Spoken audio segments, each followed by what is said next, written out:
catching them and putting them in jail. So for more details about our burglary initiative, Detective Khalil John from Burglary and Theft will be talking more about this case and how we were able to capture him and solve many cases along with that. Go ahead, John. Good afternoon.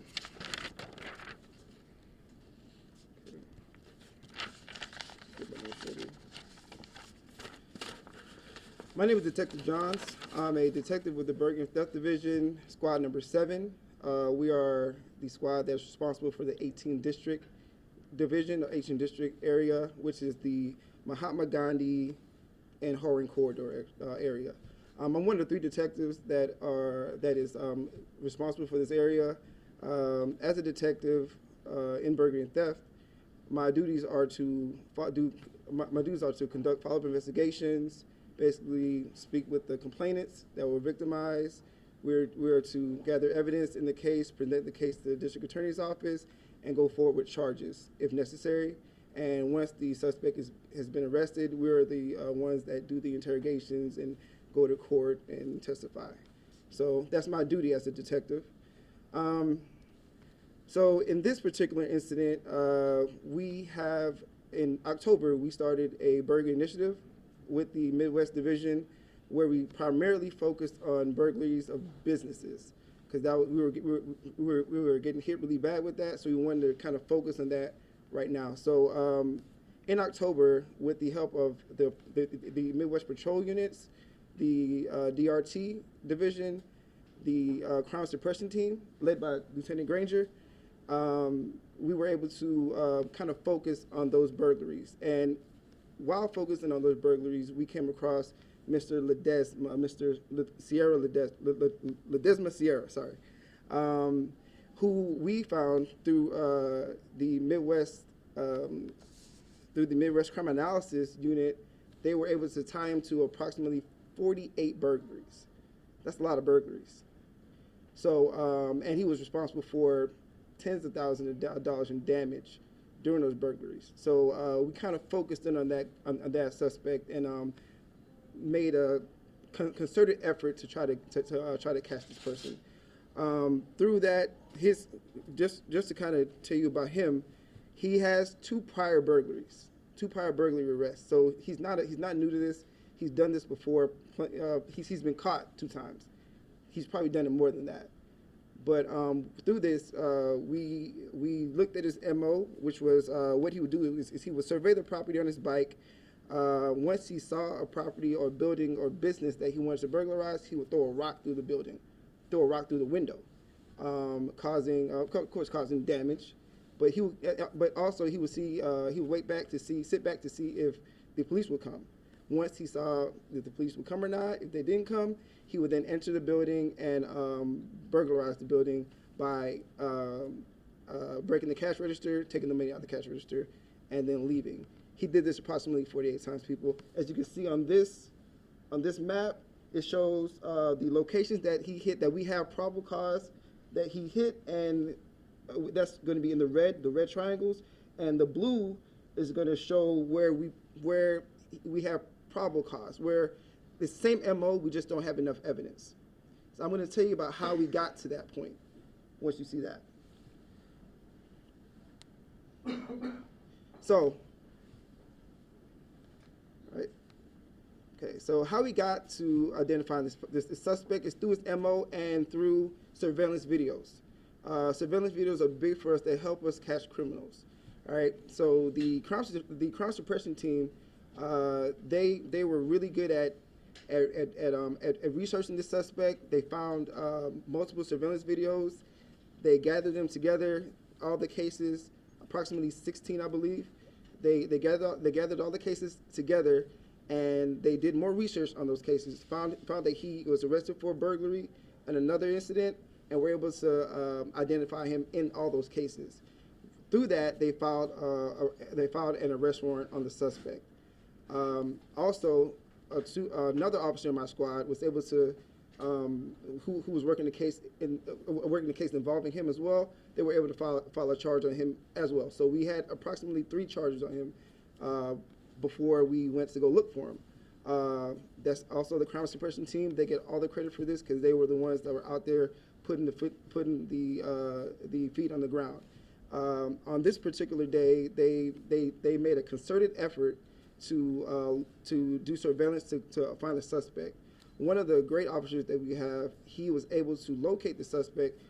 You know, with his MO, he was on a bicycle, which is one of his MO, on a bicycle riding through a business strip. So they saw him. They were able to ID him, and based on his current warrant status, which he was wanted, they were able to prevent him from breaking into another location because they were able to catch him in the act basically right before he did it on those warrants. And they were to take him in. Once they arrested him, he did confess to committing multiple burglaries. I attempted to speak to him as well, but he refused to talk to me. But he did confess he did confess on the scene. But yeah, that's who we got right now, and we plan to do this more often when we do have more significant cases like this, because we want to be sure that we're transparent with the citizens to let them know that we are doing our job on our end, right? So without further ado, I'd like to pass it back to my commander. Thank you, John. Well done. Just a couple more things I just want to say is,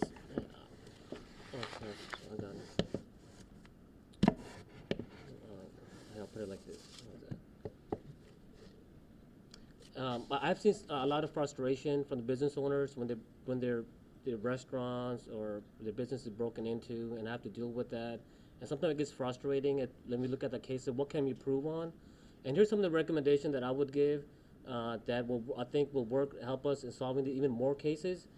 First is I would recommend or suggest to the business owners will be, if you have alarm, make sure you have alarm permit. Make sure that you activate your alarm once you do leave the premises. So that way we can catch these guys, because there have been incidents where we actually caught the individuals since the alarm went off. We caught them in the act. And that's something we do want to do, is prevent those kind of burglaries. Second is surveillance videos. And this tends to be a challenge for us, because what happens is when burglary does occur and the officers get there, and then if we cannot see the video, or surveillance video, then it kind of slows up, delays the process of us getting some evidence and start looking for those burglars. So what I would suggest is the business owners, make sure you have more than one person who has access to the surveillance video, so that way we can provide the information so we can go and start proceeding with our case. The third will be that comes across is some of these burglars, all they want is money. So they'll break the window, go into the cash register. If the cash register closed, they'll try to break it. And actually that causes way more damage than how much money there was inside the red cash register. So what we recommend is, if you do have a cash register, leave it open and don't leave any money inside, because sometimes the cash register itself costs like several $1,000s, and that's a lot more money than just the money. It costs a lot more to replace than just the money that was inside the register. So these are just a few tips that we recommend, and this should also be followed by any person who's at home. Make sure you use your alarm and be vigilant, be aware of your surroundings at all times. Now what I'm going to do is just change our directions. Why were we so successful in catching this burglar, and we have caught other ones as well, is because of our really strong partnership with the community members, especially with Southwest Management. I have Peter Aquero, who will say a few words about us working together and making the Midwest community safer, and overall the other areas as well. Go ahead, Peter. Thank you, Commander. Yes, Southwest Management District is charged with three things. Three things are public safety, environment and urban design, as well as business and economic development. All those three things tie into the public safety initiative, which is a big part of what we do. And we do a lot of work working with the Commander, Bashir, all three of our command stations here in Southwest Houston. Midwest happens to be a big part of what we do, and we've had some successes this year in applying the DRT program, our surveillance equipment, including license plate readers. We've also been partnering with Commander Bashir, who started also a business PIP meeting. The business PIP meeting is held here every month to help educate our business owners on what they can be doing to make their businesses safer. It also gives the business owners an opportunity to discuss with us some of the challenges that they're having and have a direct line of communication with our officers and detectives. This is very, very important.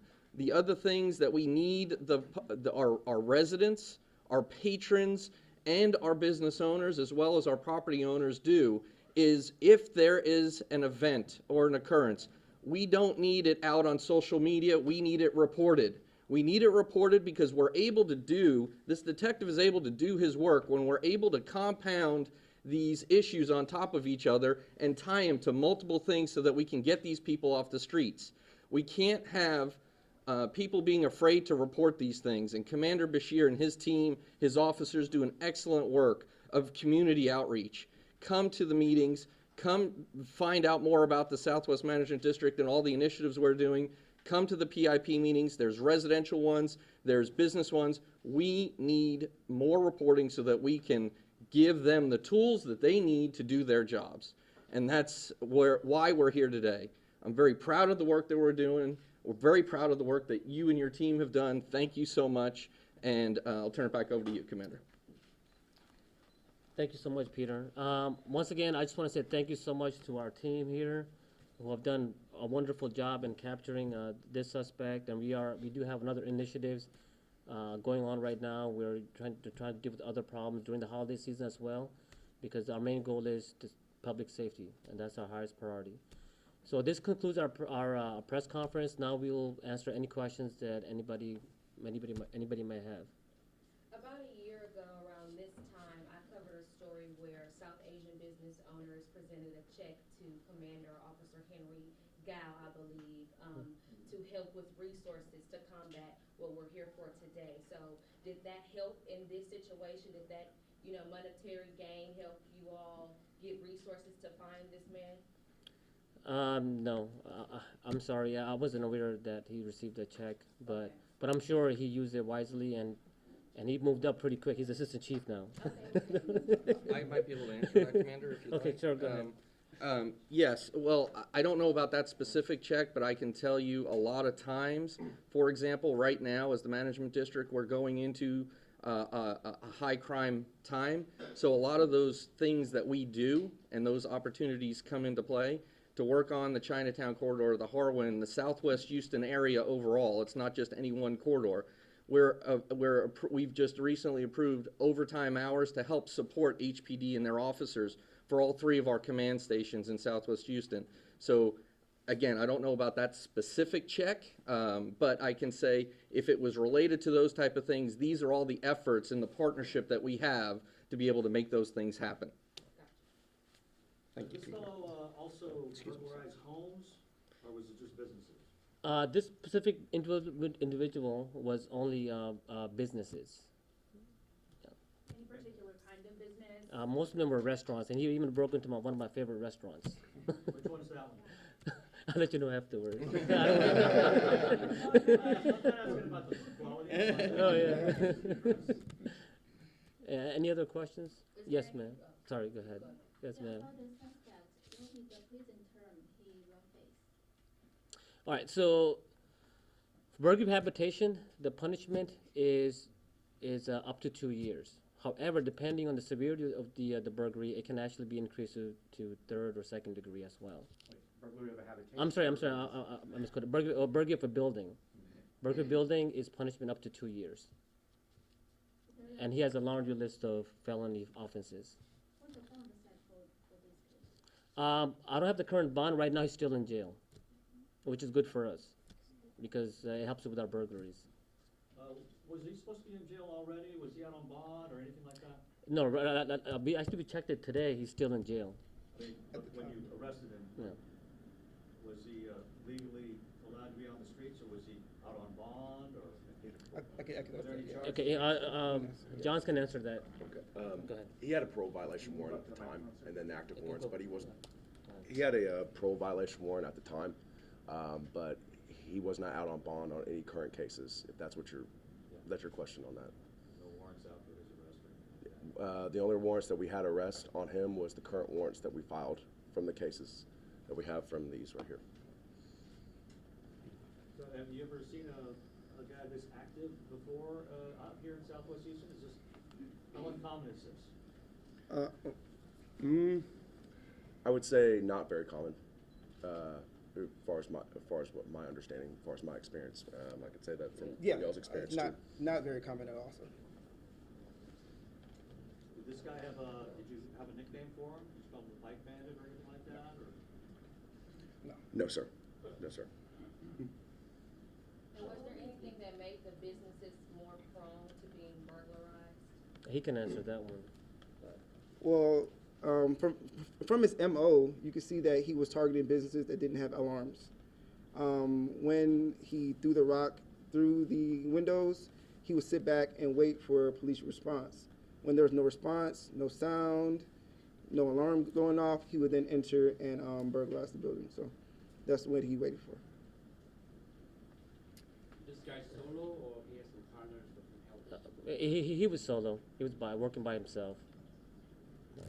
And what are the business owners saying? I mean, how, are they happy that somebody's been arrested in these cases now? Yes, absolutely. Address that. Because one of the business owners actually reached out to me. He was very frustrated that this incident happened. He told me, please catch him before I do. I said, please, we will catch him before you do. We want to make sure that, that we put him in jail. And yes, there were a lot of restaurants being, burglarized, and they're very frustrated. And I had to calm them down that we are doing our due diligence, and we constantly work together. Many days we actually went out looking for him, and luckily on that day we ended up catching him in the act. And how much of a hardship was this for the business owners? Are these like family-owned businesses? Yes, they are It family-owned really businesses. put a hardship on the families? Tell us about I'm not sure about the financially to the family, but definitely it causes inconvenience about getting the glass repaired, the inconvenience of affecting your business, and just being traumatized that somebody broke into your business. That you have to deal with that. So how often would he, how many instances from what you know where he threw a rock through glass or whatever, and there was an alarm and there was a police response, and so he didn't pursue it? Were there just a handful of instances like that, or was that like half the time, or? I don't have the specific on that. But I mean, there were cases where he didn't burglarize because someone had an alarm, or you're not actually aware of any cases like that? I'm not aware of that yeah. at the moment, but we can research that. when did you actually arrest him? What day? I have the date. October 17th. October 17th. October 17th? Yeah. And he would hit some of the same restaurants repeatedly, is that correct? Some of them, yes. Some of the restaurant multiple times. As John explained earlier about the red, that's where we know we have ID'd him. That means we have probable cause that he committed that crime, that burglary. The blue one, as you can see, kind of spreads out. What that indicates is that we linked him to that case, but we haven't charged him yet. Maybe there's more evidence that may come forward. We'll be able to charge him with that. So as you can see, most of the circles or dots are in Mahatma Gandhi district, in this Midwest area. And he spread slowly to the other areas as well. And I'm glad we caught him before he started committing more burglaries. And actually it helped us clear a lot of burglary cases, which is really a big plus for us. And what's the time frame on these? When's the earliest one and when's the most recent? The span is about 3 months. So Do you have a figure for how much money he actually took, all these combined? I think we did have what damage roughly everything. I'm not too sure Yeah. about the damage. I think the Damage money Over was 20,000, roughly over 25,000. In damages or with money? Money, I believe. Yeah. I think it was money. I would say both, just been Both, safe yeah. side, yes. But it was probably more than that. Did he ever take anything that wasn't cash? Not that I'm aware of. Strictly cash. All right, so if there's no more questions, we will do another interview for anybody who wants to do it in Spanish. Is there anybody who would like to interview in Spanish? Okay. Okay. And in about a couple of minutes, we'll do an interview in Spanish. Thank you so much for coming in.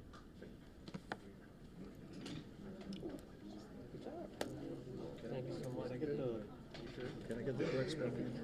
Bashir, sir. Hey, how you doing, man? Hello. S-H. Okay. Yasser, Y-A-S-A. Commander, Midwest Division.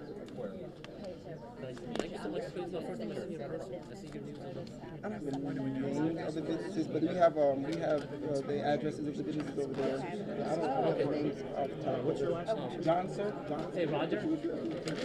If you want, if you want. You're famous, man.